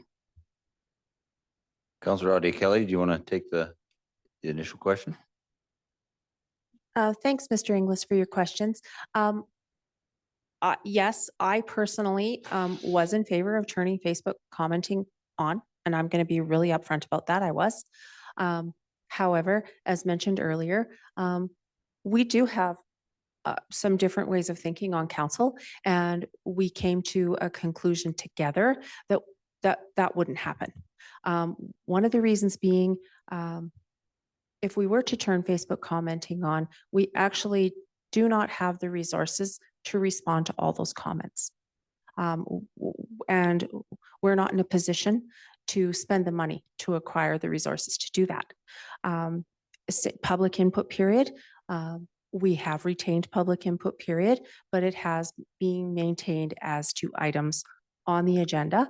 And one of the reasons for that is formally with public input period, the council could hear what you said, but not respond to you about it. So one of the decisions that was made by the council, and as I said, once it becomes a decision of council, it is all of our decision, was to maintain the current process, which is to have only agenda items spoken to. And I think we have to be respectful that when we make a decision together, it is our decision. Yeah, please. Okay. That was a good question, Mr. Inglis. Again, like Audio Kelly said, it was a collective decision to retain the way it is for the first 15 minutes time period. If your question is around, open communication, transparency, we are already doing this. The very fact that we have this town hall is a testament to the work that we are doing in the background. And not just that, like if you look at the number of times we have actually interacted with the public, this is our fourth public house, if I'm not mistaken. Max Turek, Fire Hall. This one was the third, and I can't remember the other budget session. So the number of interactions we are having with the public has just gone up. You would agree with that, Mr. Inglis. To your comment about Facebook, again, I know even I had actually endorsed that during my election campaign. We have a limited staff capability to monitor it. And once you put in something there, there is a duty of care for the city of Fernie to actually respond to your question. And if you don't do that, it just feels meaningless. I do understand, there can be some kind of self-policing within our citizens. I appreciate that sentiment, and we could think about that, but at this point in time, I don't think it is the right path for us. Councillor Schussman. Thanks, Mayor Milligan. Yeah, absolutely. I as well am all in favor of people saying whatever they would like to us. That's kind of this job. Keeping the public input session at the start of every meeting to the agenda seems a little limiting, except that it's not very hard to go through the process to actually get brought up as an agenda item or to present to council. It just takes some forethought and a little bit of preparation. So, yeah, I mean, if something's important, you can definitely get in front of us in the public. Thank you. And thank you all who've answered thus far to Mr. Inglis's comments. Contracting out? No, we have a collective agreement. We respect and support our unionized employees, and we are not in a position to contract out their work to somebody else. It just is a non-starter. So I'll just leave that one where it is. We do have an attendance policy at the city of Fernie. We have we've only recently got, she's been in the role a year now, an HR position at the city of Fernie, which, having worked in HR for many years, was quite a surprise to me that an organization of this size has only had an HR position for a year. But, Mr. Boranowski and others previous to him had to do it off the side of their desk. And it is a significant role. And as such, I am very grateful to Ms. Neal, who is our HR professional, manager of HR, and she is modernizing all our policies, our employment policies. So I am very grateful to the work she's doing, but she has a considerable work plan. You can imagine an organization that is, what are we, 123 years old? No, we'll be 120 years next year. So we're 119 years old. You can imagine operating all that time without defining a lot of the policies that would guide us as an employer. We just can't operate in a modern world without those standards. And so I'm very grateful that that's been put into place, but she has a considerable workload to get all that in place. So I'm very supportive of the work she's doing. But again, she's one person, and we have, as has already been commented, limited resources. So, and we are listening to the community, Mr. Inglis. That's why we're here. We've put out a community satisfaction survey. We're looking for feedback. What are the services that matter to the people of the city of Fernie? Where do you think we can reduce services or enhance services? Understanding that, it's the old analogy, you've got 4 glasses of water, they're all at the same level. If you want to put more in this bucket, you got to take it from somewhere else. So there is a balancing act in terms of, to Mr. Gilday's earlier comment about tax dollars and how they're spent. We need to be very careful with that, but we need to understand, and that was the impetus behind the community satisfaction survey is what do you want to see from your city? What do you want to see from your services? Let us know. Come to meetings like this. Tell us what you want to see. Tell us where you see opportunity. And I'm grateful for everybody who's done that. These are very, very valuable opportunities. I think I'll leave it at that for now. Mrs. Cesare? Oh, Councillor? Yeah, absolutely. I just would like to tell the community too that we all have an email address, which I'm going to be really blunt and say then offers a paper trail. If you reach out to us at our official city address, that's appreciated. Yes, we're happy to talk to you on the street as well, right? But if you've got something that really concerns you, please reach out to us and send us an email, and then it's on record. Mrs. Desir. I, for one, appreciate this town hall forum. I really do. I think you're doing an excellent job, and I watch all your council meetings on Zoom. That way I can make notes. Thank you. Somebody's watching. I make notes and then I have something to speak about when I call Nick. I do. I was wondering at one of the council meetings, you mentioned the compost that's upcoming. Mhm. I did a little mini survey of my own with different parts of Fernie.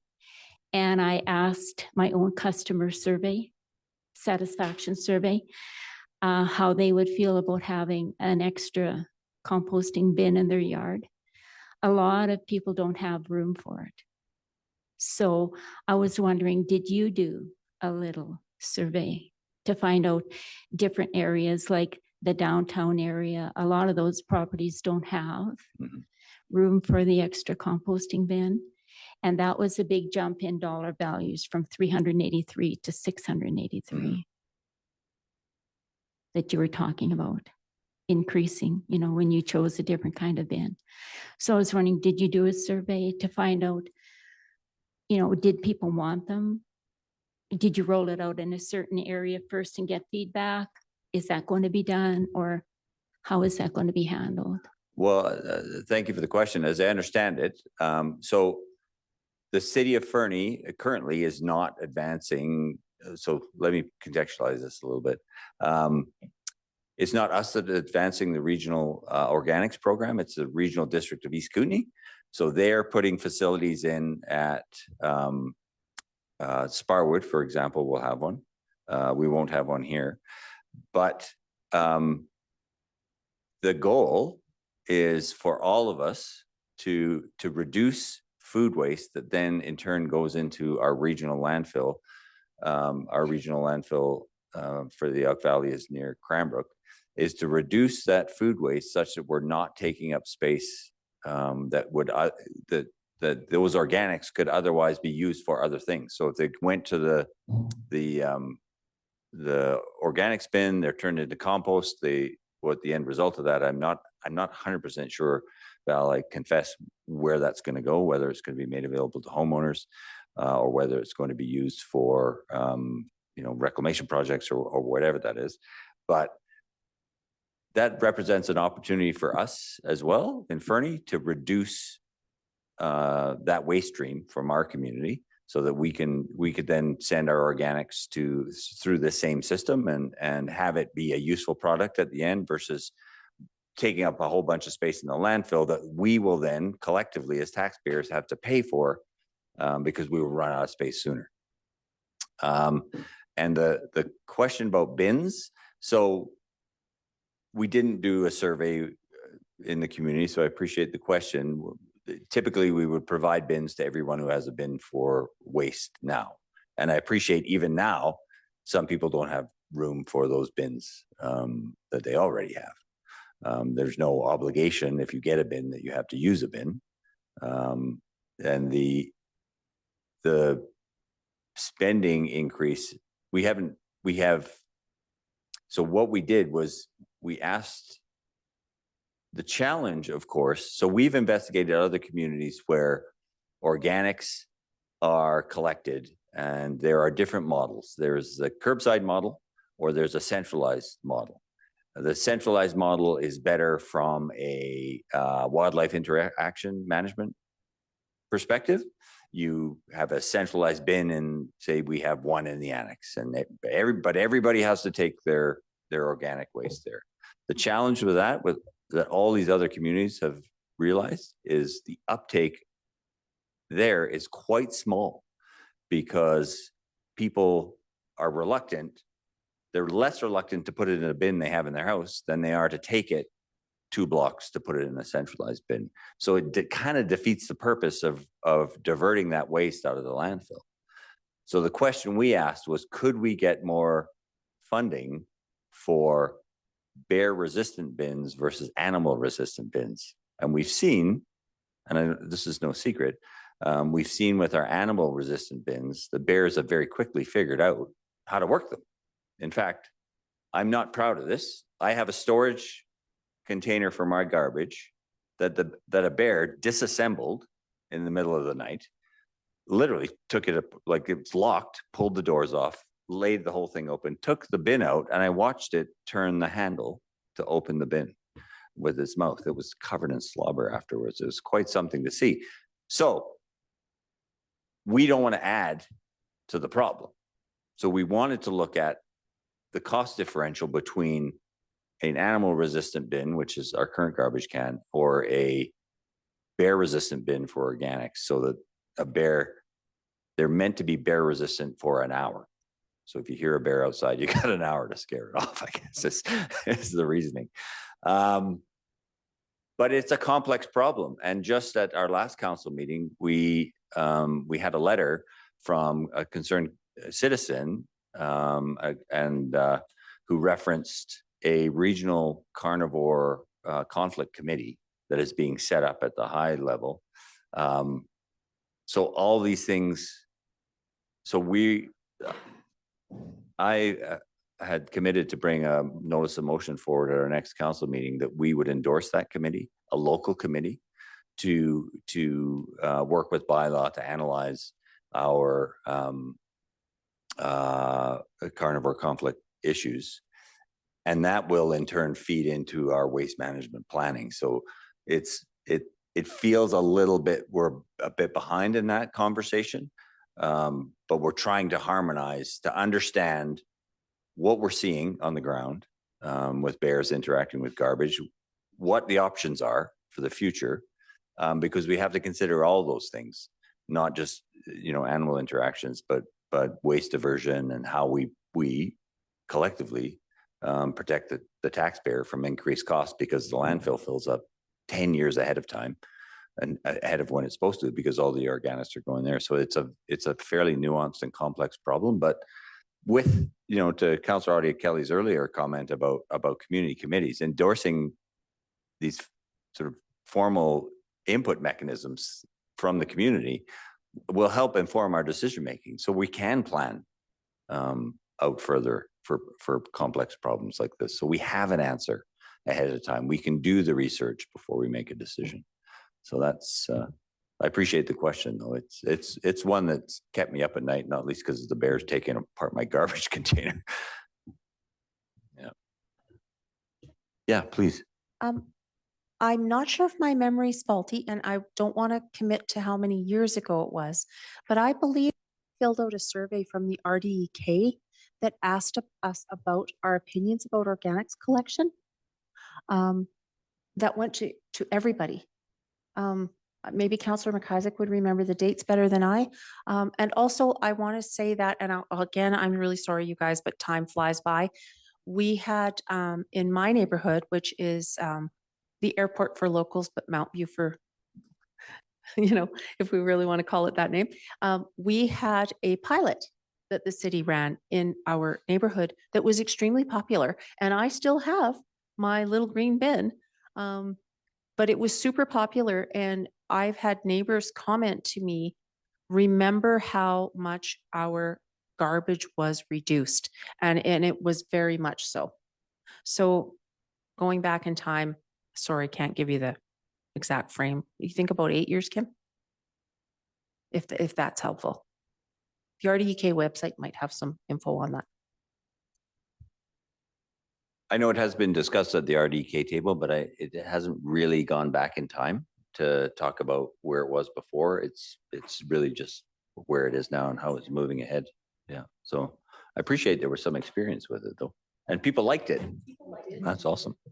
Again, we had the organic thing, but can we not do a multi-bin like we do down at the down by the arena with an organic bin that you can take your stuff down there? Yeah, well, thank you, Kim. That was, so Canmore's experience is that's what they do. They have centralized bins. Very few people use them. Really? Like, I would yeah, use mine all the time if I could. right? I just And- live, I can just drive down or even at the bottle depot. But Right. then you- Well, and I think that's the issue is you would, and you'd probably be super meticulous about it. Wow. And that's actually what they found in Canmore is the people who use it are very meticulous. Like they have almost no contamination in their organic stream, but it's a much smaller percentage of the community because people are, and I'm not talking about anyone in this room, people are inherently lazy, right? And They if they can have to be. go 2 blocks, the number drops off dramatically. So it's good feedback, and I'm glad to hear you would use that. Oh, I would. If it was at the bottom of the hill or even by the arena, it would be that way. You would just take your little recycle bag that you Yeah. can just take it in there or your bin and just dump it in there. Yeah. Because if you give everybody a waste bin, then you got now the skunks, you have the deer, you'll have the bears, you will have the raccoons. There are raccoons in Fernie. I know. And Foxes. the foxes, No. the eagles, the ravens, the crows, they will get into it no matter what. So are we going to be fined by the bylaw officer for not storing it in a garage? And if you don't have a shed or a garage or a locked bin that they will knock over, are we going to be fined? Because they come after you for your apple trees.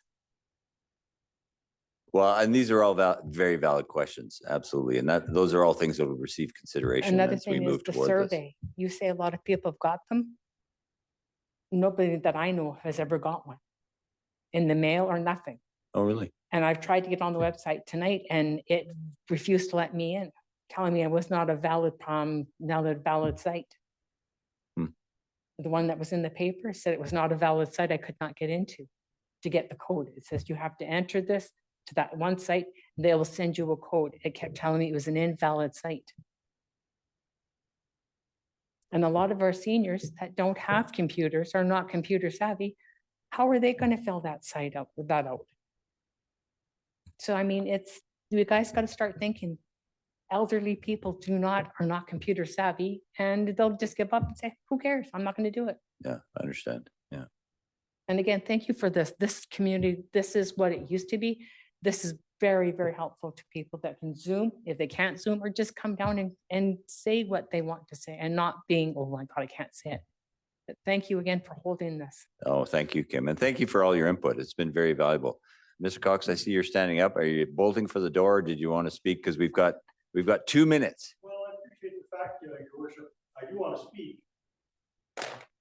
You quite understand the format in which we're operating. Plus the 5 minutes, there's going to be a cutoff, and then the cycle. We would start again. Oh, yeah. We thank you for that. That's good feedback. We didn't keep a speakers list because we wanted it to be fluid like this. But if you think that's a better idea for the future, we'll take that under consideration. Well, only because I felt I have more things to say. Yeah. Feel like I was shooting on other people. I would have stopped earlier. Didn't quite understand how to work on the format. Did you want to speak now? Oh, I would like to. Yeah, please do. I think council should know that just as I speak about very specific items here, I did apply to sit on the advisory or the community forum for the fire hall. I applied. I was not accepted, which is part of the process. I understand the way that worked. But I have very specific questions about the report that came from the consultant that really don't make a lot of sense to me on the size of the property, specifically the Red Apple site that in my mind is the only place where this thing can go. And it listed percentages of the property that were needed of the 1.5 acre site that they deemed to be necessary. That 50% of that lot, 0.46% of that lot was deemed to be public parking. 16% of it was for outdoor amenities, like to turn trucks around in.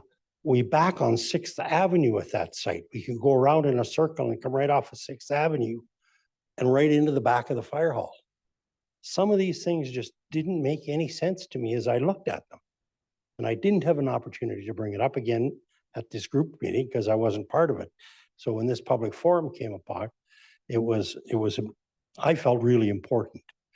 Your worship, one other thing just before I guess I'm going to say give up, is you really did clarify some things that were important.